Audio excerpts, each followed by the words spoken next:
Now today, Visit York's Chief Executive, Gillian Cruddas, answers your questions about the future of tourism in the city. Gillian, let's start with what is the hot topic at the moment, the issue of green tourism. What's York doing to be an environmentally friendly city? Well, we know that green issues play an important part in the decision-making process of the potential visitor to York, so it's very important that Visit York addresses it. At the moment, we promote York as a great city for walking. We've got a good reputation for cycling. We're extremely accessible by rail, and 26% of our 4.2 million visitors actually come by train. So we work very closely with public transport providers.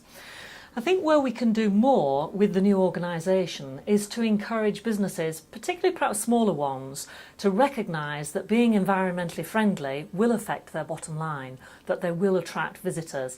And I think there's ways in which we can do that by making sure that there's courses available, that they share best practice, and that they look at ways in which they can be quite creative about ticking the green agenda box. I think finally as well, we do quite a bit with the food and drink providers. The Food and Drink Festival in York is very popular in September, and getting local businesses or encouraging them to use local produce in season will reduce food miles, and that's obviously very important for us to do. Now York's a city which gave its name to the whole county. How do you develop the city as a gateway to the whole region? Well, what we've got to do is to remind people how many things there are to do on the doorstep. So in all our marketing material, we have to think about being clear how easy it is to get to the attractions, to the moors and the dales, the other cities in Yorkshire, to drive people in. And we know that a quarter of the people that come into York already go to other parts of the county. But I think it's strengthening the message that there are lots of things to do on the doorstep, working with people to make sure that they can actually get there, and perhaps as well developing themes, such as things like art and music, food and drink, battlefields, anything that cuts across the geographical boundaries to link things up better. Well, talking of what's on the doorstep, how do you go about promoting York within the UK then to people who are already within striking distance? Well, it's going to be very interesting this year as to whether UK visitors actually decide to not go abroad and stay closer to home because of the weaker pound and because of the consumer tightness, the credit crunch.